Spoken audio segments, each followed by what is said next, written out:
这是什么意思呀？我刚出府的时候，这丽嫔娘娘还好好的。龙大人，俗话说得好，天有不测风云，人有旦夕祸福啊。龙大人，你是一个聪明之人，这向皇上禀报丽嫔娘娘薨逝的消息，这折子还是由你拟一下吧，就算是你我联名吧。快跟上，快点！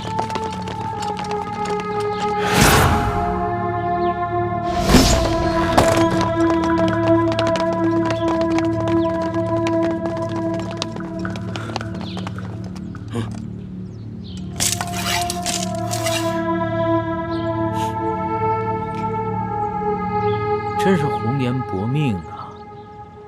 皇上要是听到这个消息，肯定是圣心蒙忧啊！哎，是啊，龙大人，皇上乍闻丽嫔娘娘薨逝的噩耗，难免是有些感伤啊。不过龙大人你是知道的，好在后宫佳丽3000呀，过些时日，这事情放一放，我看也就过去了。啊，来，其实这样也好啊。舒总兵跟着丽嫔，黄泉路上总算是有作伴的了。啊，他们这一走，我们总算是安心了啊。来，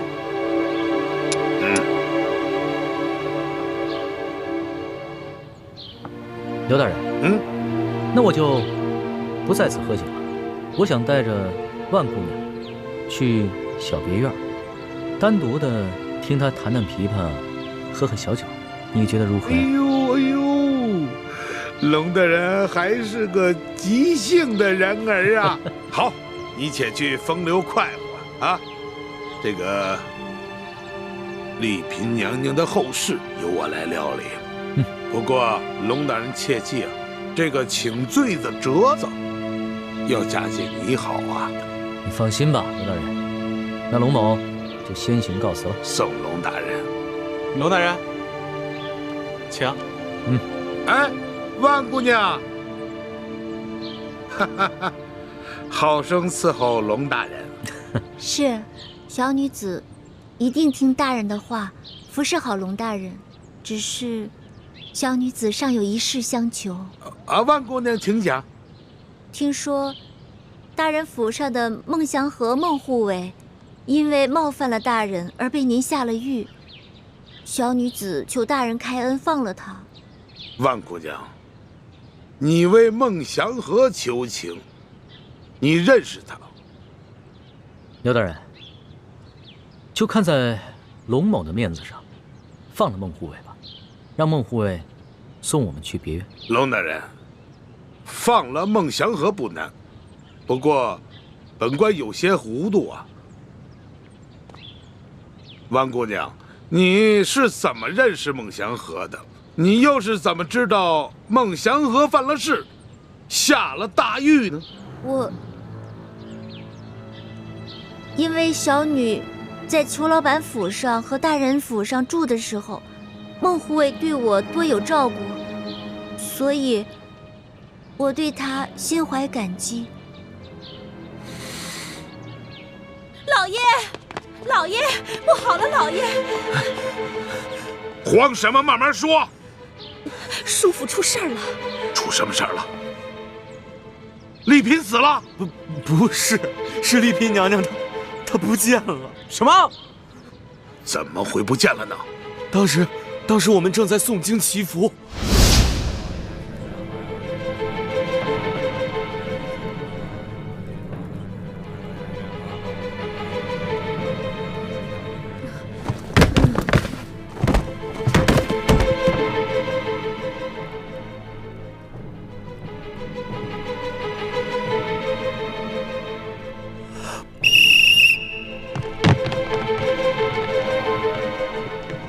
丽嫔呢？拿药来！小姐莫怪，我也不想害你，可我没办法呀。我一家老小的性命都搁在巡抚大人那儿了。你要怪，就怪老爷生前为什么老跟巡抚大人作对吧？黄管家，啊，郭妈妈，怎么是你？黄管家，小姐是你跟我从小看着长大的，老爷现在尸骨未寒，你居然对小姐下毒手！她不是你家小姐。她是我家小姐奶娘。小姐呢？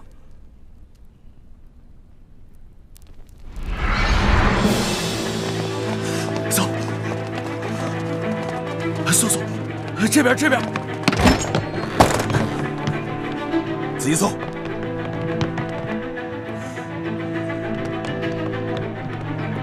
走。怎么样？没有啊！我念经的时候明明看见小姐走到屏风后的呀，这屏风直通后院，这后院大门又上着锁，她只能在这儿啊。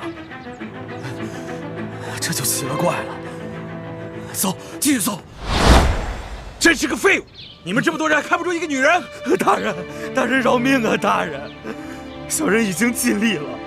这舒婉心是小的看着长大的，她可是手无缚鸡之力呀，又没有攀爬的工具，我就不明白她是怎么爬上那么高的院墙逃走的。难不成她长了翅膀不成？不用说了，你们这还看不出来吗？这是早有准备啊！龙大人，这丽嫔娘娘现在何处，你应该是最清楚吧？我说我不知道，刘大人相信吗？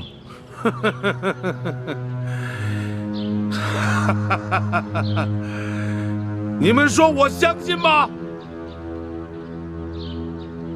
来人，快！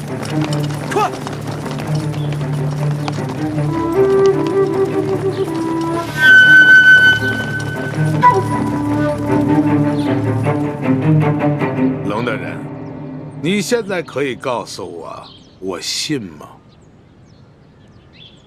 不过此时此刻，本官还是很佩服你的，此情此景居然如此镇定，是个见过大阵仗的人。不过本官还是不明白，你为何要跟本官作对到底？哼！你以为你救了丽嫔，她就可以在皇上耳边给你多吹吹枕边风是吗？就可以免除了你擅杀朝廷命官、伪造玉玺、假传圣旨的罪责吗？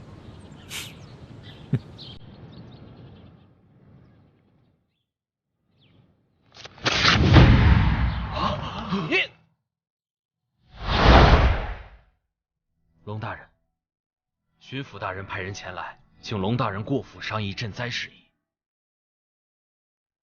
好，我知道了，我换身衣服就过去。那小的先为大人准备车马。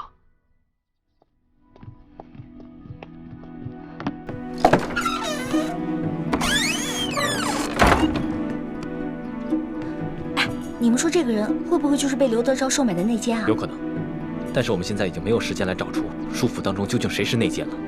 主子，你带着奕欢还有丽嫔娘娘先走，我仪容成你的样子，先去刘府稳住他们。啊，龙小弟，这个时候就别啊了，就听我哥哥的吧。他武功很好的，你放心，若是没有咱们拖累他，他一个人谁都控制不住他。而且我跟主子身材相仿，倒正好方便互相易容。奕欢，我帮主子易容，你去通知丽嫔娘娘，让她做好准备，马上逃走。好。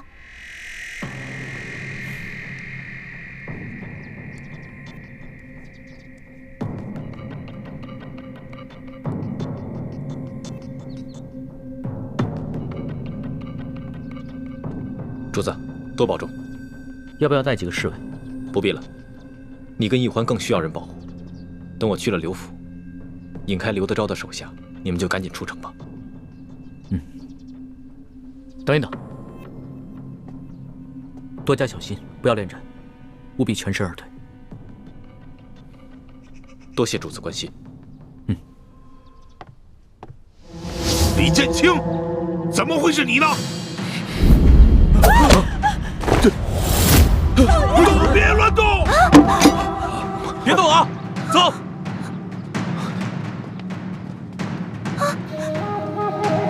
姓李的，放了我姐夫，不然我弄死他！我跟万姑娘非亲非故，你以为用她就能威胁到我吗？少跟我来这一套！你跟那个姓龙的自诩为仁义之士，为了那些灾民，你们都能犯下这么大的罪行，你能眼看着这么一个手无寸铁的女人为你送命？放人！万姑娘，我刚才就是顾及到你的安危，才想用计带你离开，没想到你还是放不下孟祥和。也罢，裘贵，只要你把他放了，我就放了你姐夫。你当我是傻子？先放了我姐夫，然后束手就擒，我就放了他。不然的话，我就弄死他和孟祥和。好，我答应。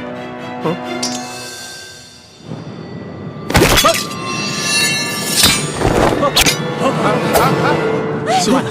手上刘大神，刘大神啊！你是倾城？没错，我是雪倾城。不行，小师妹，我不能跟你们一起走。这府上既然出了内奸，我们的计划暴露，孟祥和也迟迟不来送信，说明他已经出事了。我要留下来，跟师父一起救出孟祥和和舒婉心，放他们一条生路。雪姐姐，你放心吧，朱哥哥都说了，他会见机行事救出孟大哥的。大师兄虽然武功高强，可留他一个人在这里对付刘德昭这帮心狠手辣的禽兽，我不放心啊。雪姐姐，我觉得你对朱哥哥真好，事事都为他着想。小师妹，你别多心啊。是因为大师兄身份特殊，所以我才把他的安危放在首位。哎呀，我知道，你不用多心，我心里都明白。主子，你们先离开，我留下来。为什么？臣妾手无缚鸡之力，身子虚弱，若是主子带臣妾一起走，会是一个很大的拖累。可是刘德昭已经打定主意要跟我这个钦差大臣翻脸了，你留下来的话会很危险。刘德昭和您翻脸，可以借口说你伪造玉玺，假冒钦差。可臣妾是真真切切的丽嫔娘娘，她不敢公然害我。若是来暗的，臣妾这府上大多是跟随家父几十年的老人，不可能都被刘德昭收买，他们必定会尽全力保护臣妾。再说了，只有主子安全了，臣妾才会安全。是啊，龙小弟，丽嫔娘娘说的对。第一，她留在这儿可以稳住舒家的内奸，还有就是可以为我们逃出太原多赢一些时间。你就听她的吧，只要你脱身了，他们不敢对丽嫔娘娘下黑手的。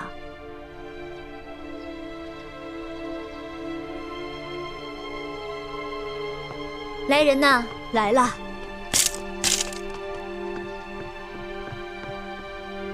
娘娘，你有何吩咐？你去把府里的下人都集中到大厅，我要让大家和我一起给老爷诵经祈福。是，朗奴马上去办。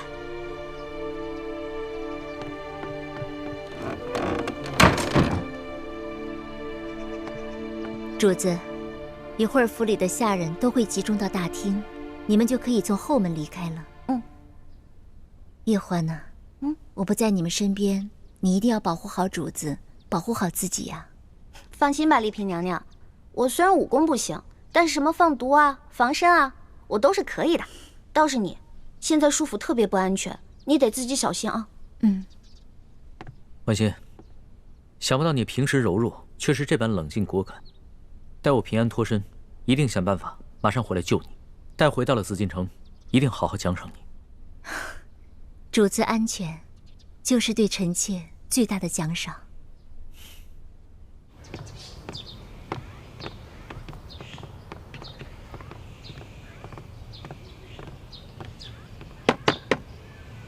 万姑娘，你准备好了吗？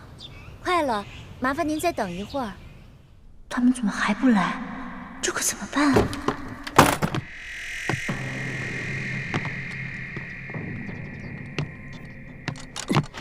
你们可算来了！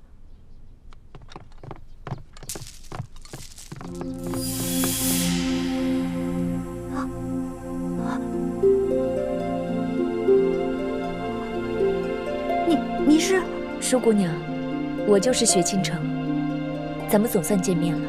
我们真的是长得一模一样，多谢姐姐以身相替，我才能有机会和孟哥哥私奔。当初形势所迫，不得不暗中劫走姑娘，还望姑娘见谅。好了，现在不是说话的时候，有什么话还是出去再说吧。嗯，舒姑娘，你赶紧动身跟我们走。啊，不行，走不了了。刘德昭宴请钦差大人，要我前去陪酒助兴。啊！怪不得裘敏在外面守着。如果他去宴席的话，那对龙大人就更加不利了。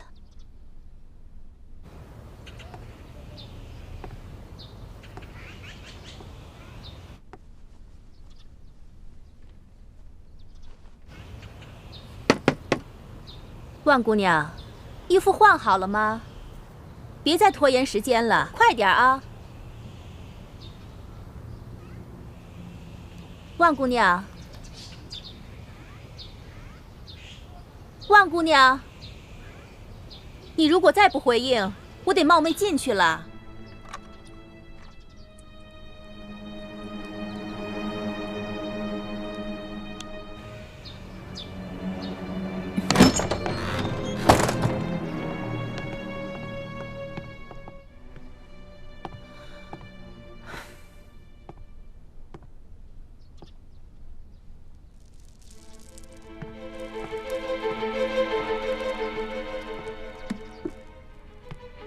走吧。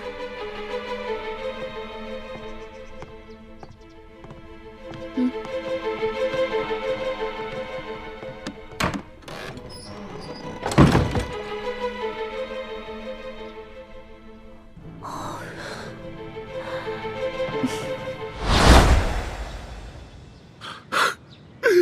陈贵，你看你干的好事儿！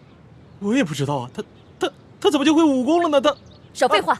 小姐，怎么是你呀？管家，你说谁？她是我家小姐，丽嫔娘娘。可是不对啊，我家小姐不会武功啊。虽说入宫之前，长河老爷骑马射箭，可那都是闹着玩的。怎么突然之间？这2记耳光是替舒家赏你的。你到底是不是我家小姐啊？刘大人，让这些官兵都退下去。姐夫，退下去，退下去啊！对，退下，退下，快退！快，都快点呀！刘大人，放了孟祥和，给我们准备3匹快马。我备马。备马，快！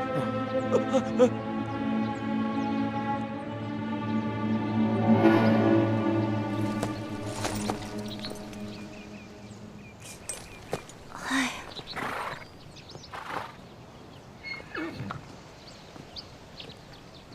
舒姑娘，你不要着急，青城他们一定会平平安安把你的孟哥哥带回来的。哎，但愿他们3个能平安无事啊！阿弥陀佛，菩萨保佑，菩萨保佑，菩萨保佑！来了，什么来了？我听到马蹄声了。看，青城带着你的孟哥哥，他们回来了。婉妹，孟哥哥，婉妹，太好了！哎，刘德昭那个狗官没有为难你吧？没有，好歹我也护了他10年，救过他无数次。他对我算手下留情了，只是给我灌了些舒筋软骨的药，把我关进地牢。多亏李兄和雪姑娘救了我，还帮我解毒，恢复了武功。来，感谢3位的救命之恩，我们无以为报。在此，我们2个就给3位磕头谢恩了。哎，孟兄，快起来！来，婉心妹妹，你我虽然非亲非故，却因容貌相似结下了不解之缘。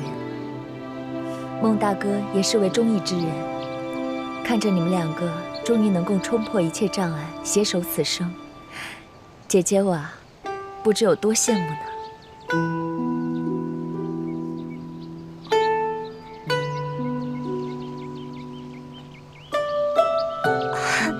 徐姐姐，我有我的孟大哥，你不是也有李护卫吗？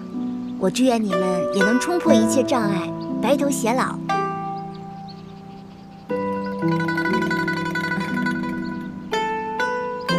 舒姑娘，你误会了。李护卫他从小就已经有了未婚妻，他的未婚妻也是我们倾城的好姐妹，他们从小一起青梅竹马长大，所以他们的关系只是兄妹之情。对不起，我给弄错了。那我祝你们好人一生平安吧。虽然我不知道你们为什么要绑架我，又让雪姐姐顶替我入宫，可我知道你们都是好人。婉心妹妹，今日我不得已在刘德昭等人面前显露了武功，他们肯定会怀疑我的身份，但只要你不暴露行踪，不落到刘德昭等人的手里，他们就没有证据证明我是假冒的舒婉心。所以，姐姐拜托你，一定要远离山西，小心隐藏行踪。好。三位放心，我与婉妹此去必定选个隐秘的地方，野性埋名，男耕女织，过些平淡的生活，绝不给各位再添任何麻烦。如此甚好。孟兄，其实我也很羡慕你。李兄，你不也有青梅竹马的心上人吗？听说还是从小就定亲的未婚妻，不像我跟婉妹，还要经历这么多波折。我和我那未婚妻之间的波折，只怕比你们还要大。说来话长，不说也罢。李护卫，此地不宜久留，我们还是和舒姑娘他们就此别过吧。好，孟兄，你和舒姑娘各骑一匹马，赶紧快马加鞭，离开山西。好，多谢。山高水长，后会有期。后会有期。保重。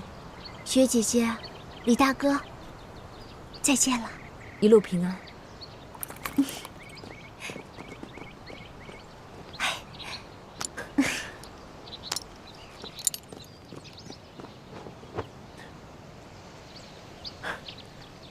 保重。正。驾。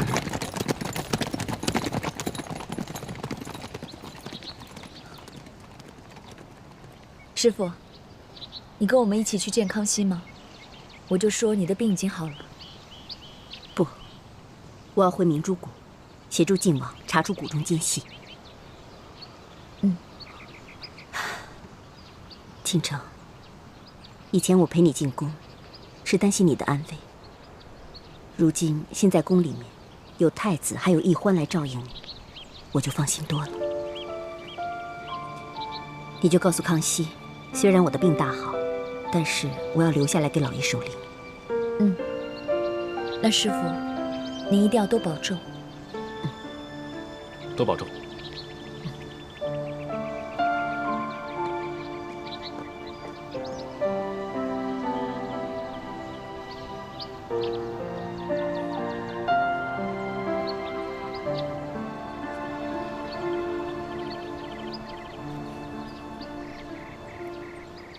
行了行了，消消气消消气啊！水。哦，对对对。你说啊？哎呀，这个李建清啊，喝口水，喝口水。在外边没被别人打死，你想烫死本官啊？不能轻着点啊！啊！怪我怪我。你说这个李建清啊，实在是太可恶了啊！临走还把本官给伤了。我不杀此人，我誓不为人。姐夫，你放心，如今整个山西境内都通缉他们呢，跑不了。秋哥，你说这个万苏姑娘，她会不会是这个丽嫔舒婉心啊？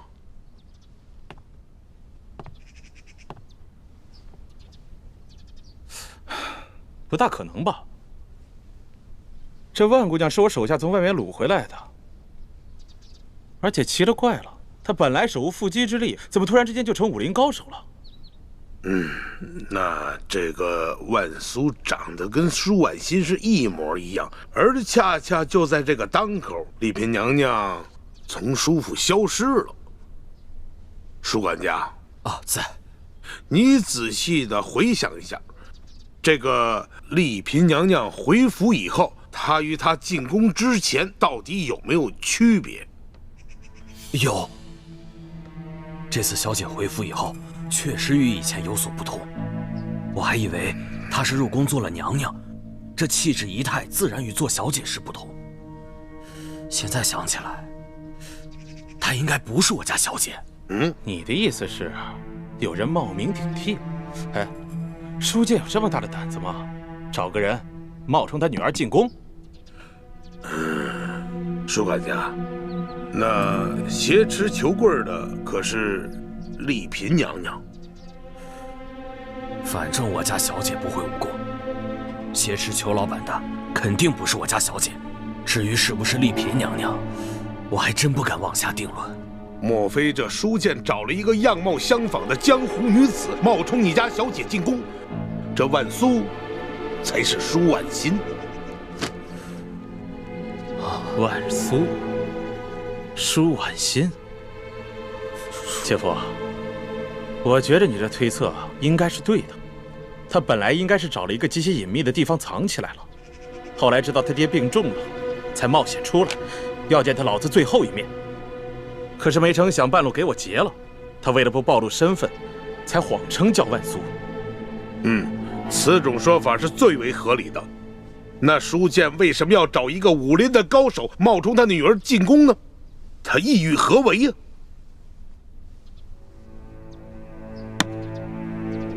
既然咱们能够证明这个龙三是个假冒的清斋，若咱们同样能够证明这个丽嫔娘娘也是假冒的，那咱们可就什么都不怕了。哎，轻点，轻点。是。皇祖母，可有皇上消息了？暂且还没有。皇上都已经半个月没有消息了，妾身的叔叔也没有了音讯，该不会是出了什么意外吧？你慌什么？越是情况不明的时候，越不能慌。索头半个月前曾送来密奏，说是皇上要办刘德昭，为防刘德昭狗急跳墙，奉了皇上的旨意去调御巴赞的兵。也许他不在皇上身边，也没什么密奏的，所以就没有送来。可是，不仅有刘德昭，还有吴三桂的人也盯着皇上呢。妾身是在担心。吴三桂倒的确比刘德昭更可虑，但也不必过分的担心。吴三桂的嫡长子吴应熊还在咱们手里呢。哀家已经另派心腹前往山西去接应。你呀，可是后宫之主啊，千万不要乱了阵脚，切记不要让别的嫔妃们知道皇上去了山西的情况，免得多生是非了。多谢皇祖母提醒，妾身明白了。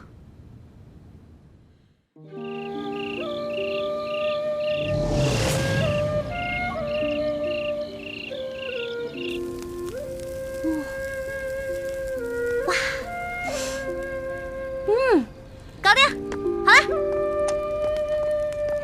真香。老大，你这偷鸡摸狗的本事还真不错呀。注意啊，我不是偷的，我在农户的鸡窝里放了一锭碎银子呢。得了吧，不告而取就是偷。行，我偷的，待会儿你别吃啊。丽嫔娘娘，来，好香啊！来吃吧，吃完了这儿还有啊，接着来。哎，我的呢？你的？你刚才不说了吗？这是偷的，你就别吃了呗，要不然就跟我们分赃了。不是。哇！主子，您先用我这份吧。你看看，任婉心好。来，丽嫔娘娘，来。好。好好吃。老大，没想到你还有这手艺。那当然了，我从小学别的不精，但是我以前有个师傅，他是前明的厨子，是最有名的厨子，所以我跟他学习的时候可认真了。前明最有名的厨子，御厨啊！主子，千万别听玉环瞎说。那个教咱们做饭的师傅，不过是在大户人家掌过勺而已。是啊，我不吹牛嘛，别戳穿我呀。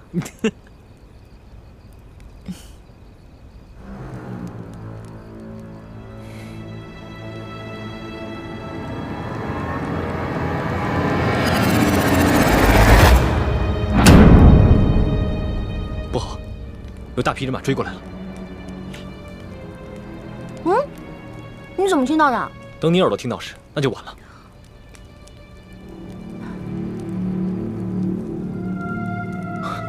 四面八方都有人追过来，我们被包围了。什么？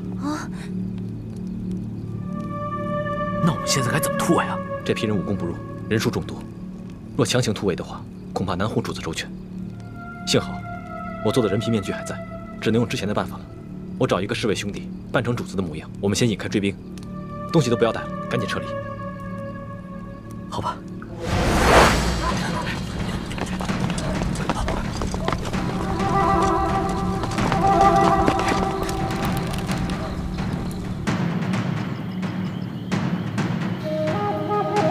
陆小弟，他们为什么都黑衣蒙面啊？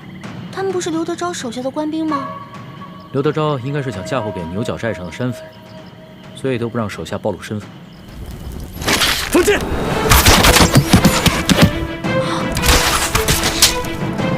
是这样吗？好狠啊！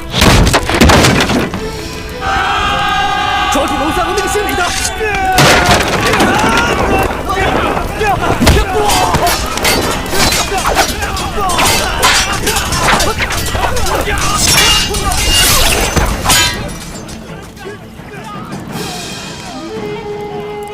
幸好你哥哥的武功高强，连我从宫里精心挑选的侍卫，还有那些蒙面人，都没有一个是他的对手。那当然了，我从小偷懒，我哥哥可不，他勤快着呢。我哥哥啊，什么都会，本事大着呢。最重要的是，他还有勇有谋，临危不惧。幸好，他不是我的敌人。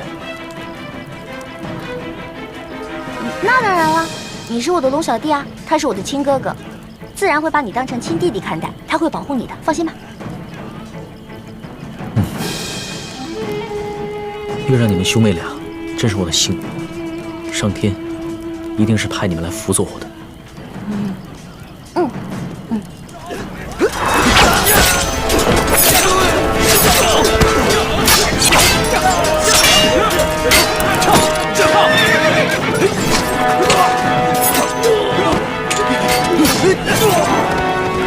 快追！没事吧，陆小弟？没事了啊。看来这出了紫禁城，还真得让你这个老大保护我。哦，对了，我们赶紧去另一棵树上，把丽嫔弄下来。哦，对，走。走。丽嫔娘娘。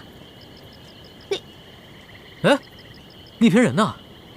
薛姐姐准不放心朱哥哥，又悄悄赶去帮忙了。丽嫔怎么不见了？我可能记错了，我哥没有把她藏在树上。那咱们赶紧一起去找她吧。书剑已经为国捐躯了，我一定要保护好他的女儿。龙小弟，你可真仗义。不用找了，我在这儿呢。丽嫔，你去哪儿了？哦，臣妾被李护卫藏到了远处的一棵树上，我看到他们走远了，就顺着树干慢慢滑下来了。这林子里的树可都是很高的，你居然能自己滑下来？主子，臣妾的爹可是威震一方的武将，臣妾小时候也是在马背上长大的，这点胆量还是有的。以前在宫里的时候，总觉得你知书达理，多才多艺，温婉可人，没想到你还外柔内刚，有胆识。主子过奖了。哎，行了行了，咱们别在这聊天了，咱们去个安全的地方吧。这样，去反方向，咱们逃吧。好。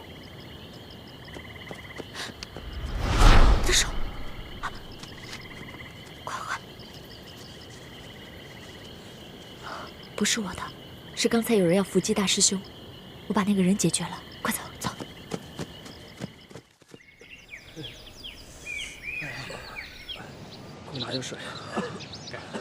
谢谢啊。他等一下，我先来。救我！疼！我这有水。忍着点。王大哥。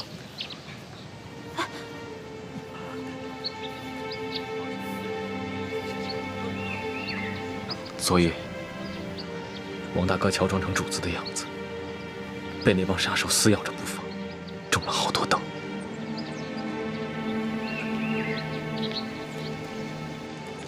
这些侍卫都是我从宫里精挑细选出来的，个个都训练有素，忠心耿耿。出宫的时候有30余人，现在却只剩下这么10来个。刘德昭啊，刘德昭！这笔账我会慢慢跟你算清楚。主子，昨天我本可以杀了他，但我未奉主子的旨意，不敢擅杀朝廷命官，而且就那么一刀结果了他，实在是太便宜他了。你做得对，要杀一个刘德昭容易，但是一定要将他的罪行昭告天下，明正典刑，这样才能起到杀一儆百的作用。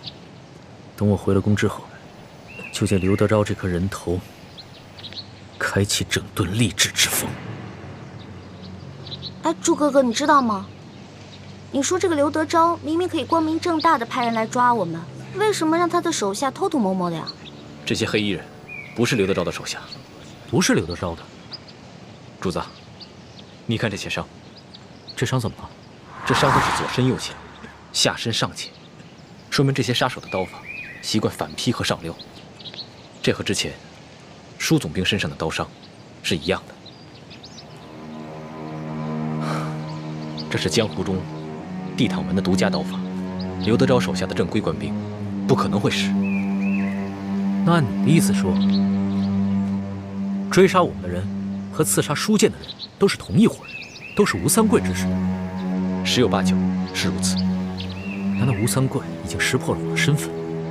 这倒未必，也许吴三桂只把你当作钦差大臣，怕你调查舒剑之死时有所发现，才想要在山西地面上杀人灭口，嫁祸给刘德昭。看来你说的对啊，这趟回京的路上注定不会太平。主子，有一队官兵追过来了。有多少人？30、40人。主子，我们赶紧走。昨夜我们刚经历一场血战，不宜跟他们硬碰。走。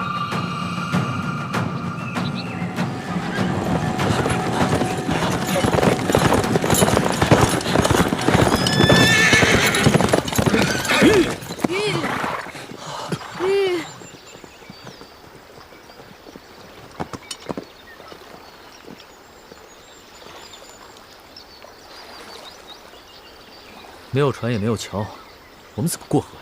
主子放心吧，昨夜我们逃出来之后，我已经安排兄弟们提前过来探路，准备好了渡船。河的对面是一片宽阔的树林，只要进了那片树林，追兵们就不容易追到。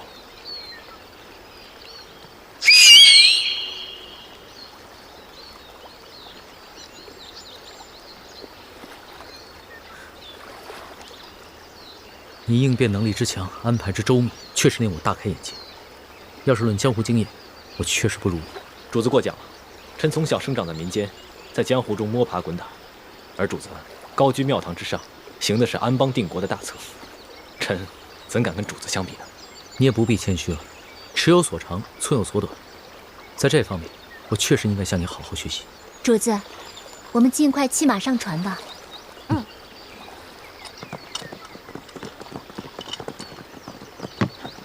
来，快跟上！这边，追兵马上来了，你们先走，我带侍卫兄弟们去引开追兵。哦，主子，我跟李太医一起骑马引开追兵吧。那不行，火心，我不能丢下你不管啊。可是，我担心这船承受不了这么多人的重量，况且臣妾又不会水，出了意外，大家更危险啊。可是，主子别犹豫了，你的安危最要紧。一辉，主子交给你了。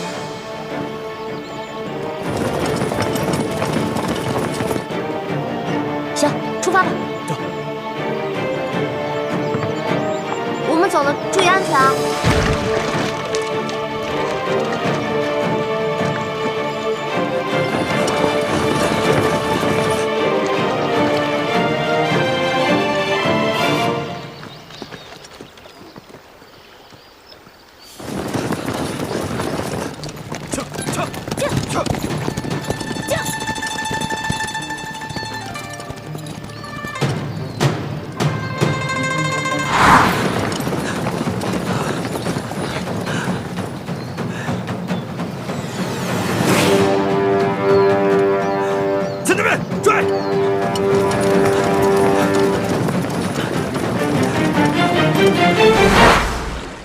奇怪，这刘德昭和吴三桂的人，为什么对我们的行踪了如指掌，如影随形？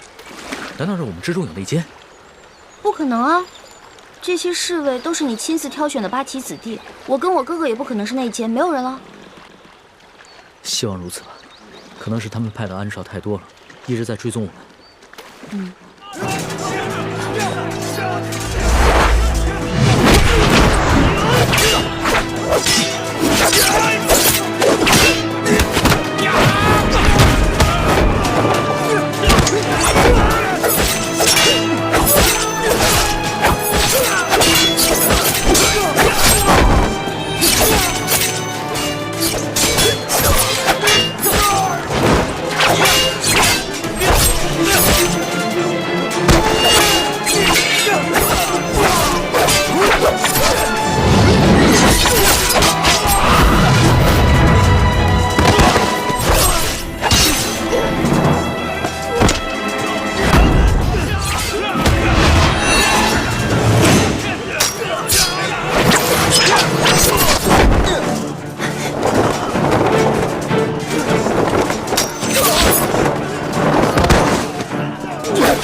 你怎么出手了？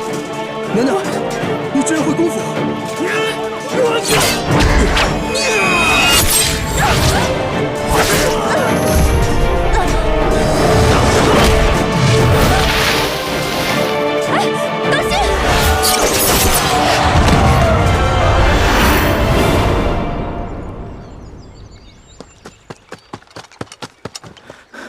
奴才已查看了竹林，没有发现敌人。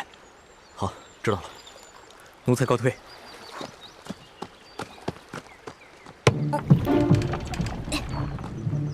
哎，老大，老大，你把船推走干嘛呀？这样你哥哥要是甩了追兵以后找不到我们怎么办？龙小弟，你真是聪明一世，糊涂一时啊！你说你把船放在这不推走，那敌人追上了，不就知道咱们在哪儿了吗？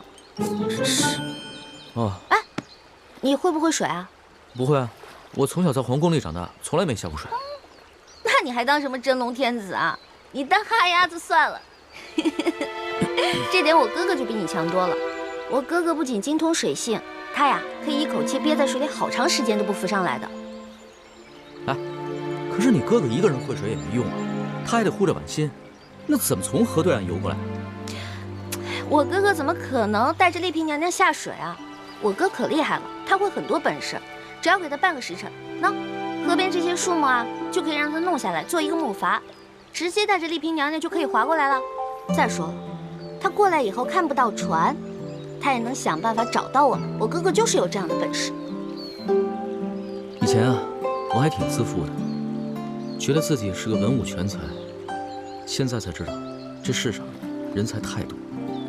只是我很幸运，若你哥哥做了皇帝，未必比我差。哎呀，龙小弟，有些玩笑是开不得的，知道吗？这种玩笑别人开不得，我开个却无妨。行了行了，别废话了，咱们赶紧进树林找一个安全的地方吧。走。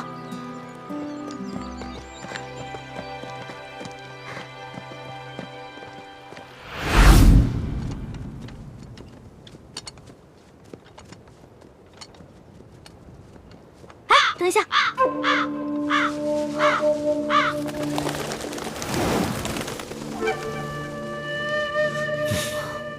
老大，你也太大惊小怪了，这只鸟就把你吓成这样。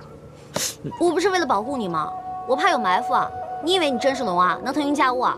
老说我武功差，武功差，你武功比我差多了好吗？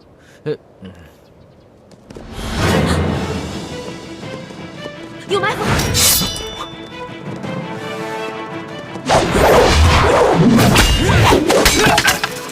主子，你们先走。走。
重的跟猪似的，累死我了你！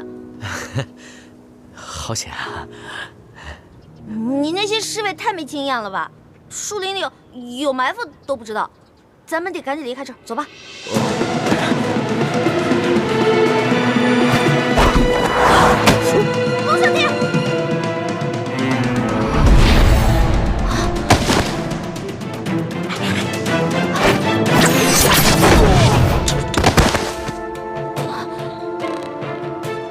龙小弟！龙小弟，你没事吧？你个笨蛋，准是吸了毒烟了。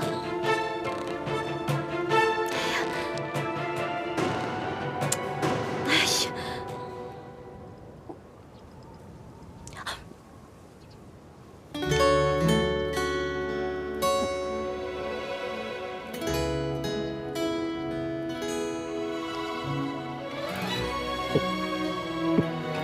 龙小弟，龙小弟，你醒了。没事吧？老大，我做了一个好长的梦。做什么梦了？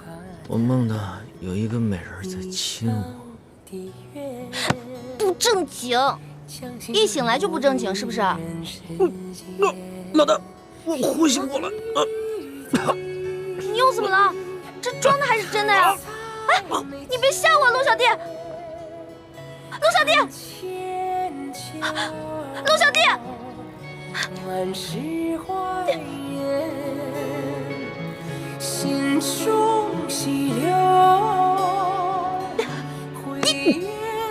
你又骗我是不是？没有，老大，我没有骗你，我是真的很难受。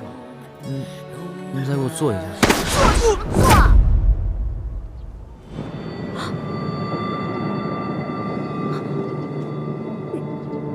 你这次是装的还是真的呀？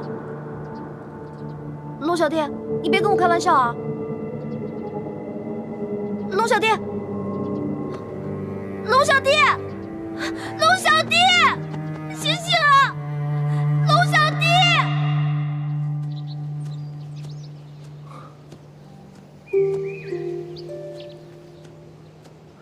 倾城，你感觉怎么样了？等找个安全的地方，我再给你疗伤。我没事，辛苦你了。你是为了救我才负伤的，说这些做什么？今天若不是你，我就危险了。只要能真的帮到你，就算让我死，我也心甘情愿。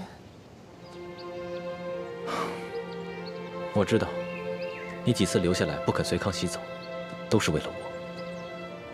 其实你不用担心我，那些官兵对我来说，不过是清廷养的酒囊饭袋，根本就奈何不了我。大师兄，若是放到平时，我自是不担心。可是这回你从刘德昭的府上救了孟祥和以后，连续恶战了几天几夜都没有休息，万一稍有闪失，出了意外怎么办？你还知道为我担心，可另一个人呢，只知道为别人担心。大师兄，你别伤心，小师妹不是不担心你，只是在她心中啊，你这个猪哥哥是无所不能的大英雄，根本不需要她担心啊。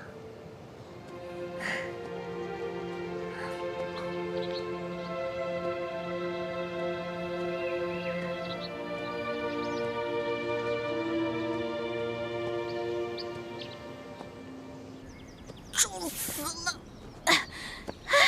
你说你吃那么多干嘛呀？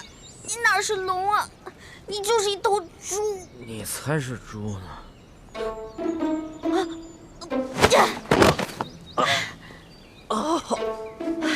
割到石子儿了！你干什么？要弑君啊？你有没有良心啊？我累成这样，你在上面给我装昏迷啊？不是，我哪儿装昏迷了？我刚才是被你撞晕了。得了吧，你刚刚明明是醒的。不是，我本来真的是晕着的，你走路摇摇晃晃的把我给摇醒了，我正想下来呢，这不知道你这叽叽咕咕说什么呢，我就想听一下，没想到啊，你居然在背后说我的坏话，被我发现了以后，你还行凶把我扔在地上。恶人先告状啊！行，我躲开行了吧？不，哎，老大，你不是。你别生气啊！我请你吃好吃的还不行吗？不是，哎，老大，我这屁股坏了，我追不上你了。哎，老大，不是，你别生气，你听我说，我那时候，哎，不是，老大，你考虑一下伤残人士。走开！快走！二位，快走啊！越来就走。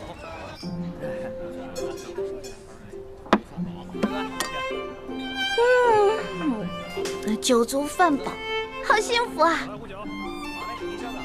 不过。我大哥跟丽萍娘娘不知道怎么样了。你放心吧，以你大哥的本事啊，至少保护他自己和丽萍安全脱身是没问题的。但是我们去哪儿找他们呀？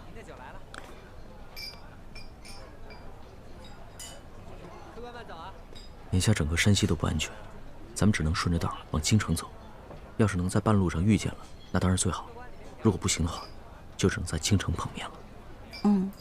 也只能如此了。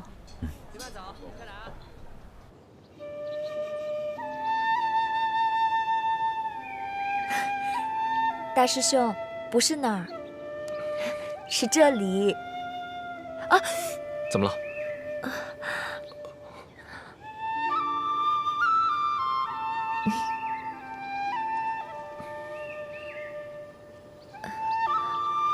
大师兄，现在啊。你是大夫，我是伤者，治伤的时候不用拘于男女之礼。来，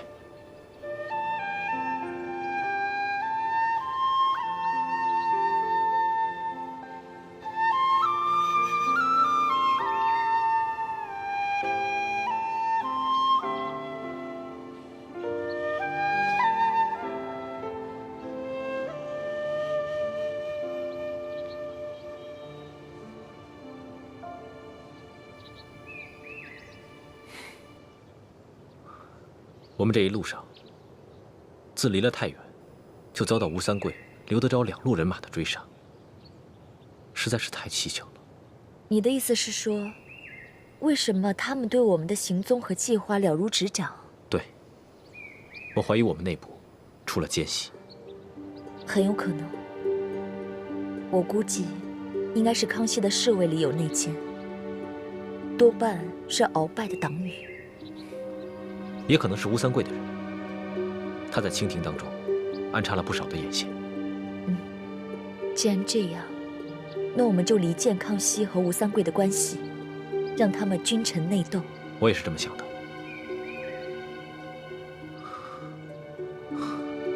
不知道欢妹现在怎么样？你在这儿休息一会儿，我去找点水。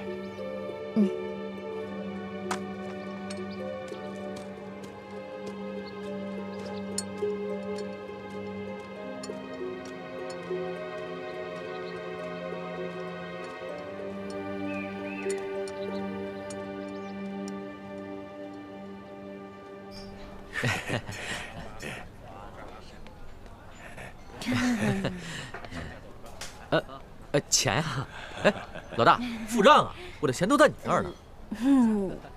钱好像都掉在树林里啦。哎，二位，你们谁付账啊？不是，那个掌柜啊，我们呢原本是有钱的，但是一不小心钱丢了，是不是啊？对。对。你怎么知道？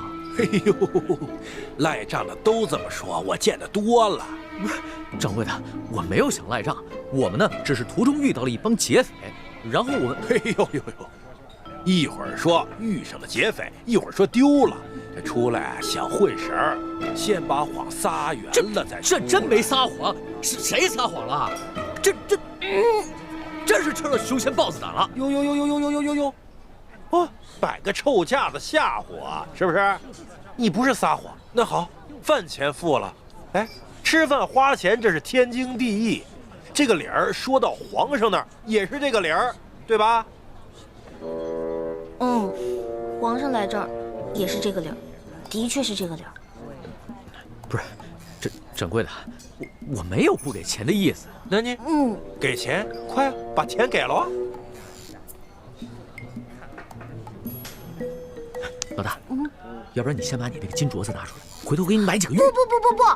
不可能！这个金镯子是我另外一个兄弟给我买的生日礼物。那日在太原帮你当了一袋粮食，后来有一天好不容易赎回来了，这才几天还没带热乎呢，不能给你。掌柜的，要不然这样，我们呢给你写个欠条，回头我让人给你送过来，我给你送10倍啊，不对，我给你100倍。哎呦，呸！还10倍100倍，这混神的我见得多了，可没见过像你这么笨的。你撒着谎，小孩都不信。我真的没有撒谎，我家里真的很有钱。你别说10倍100倍了，1000倍10000倍我都给得起。掌柜，你醒醒好吧，好吧，回头真有重赏，还有重赏啊！哎呦嘿，我可等不及重赏了，我先赏你。小二，有还有吃霸王餐的，谁？他们俩，给我捆了，送衙门。站住！一般遇到这种情形，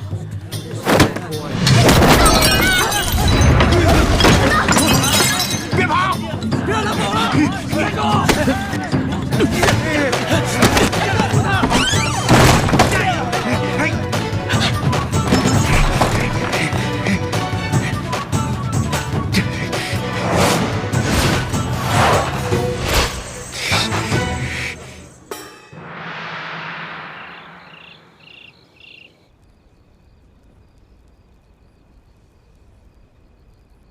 想不到我堂堂大清皇帝，居然沦落到付不起饭钱。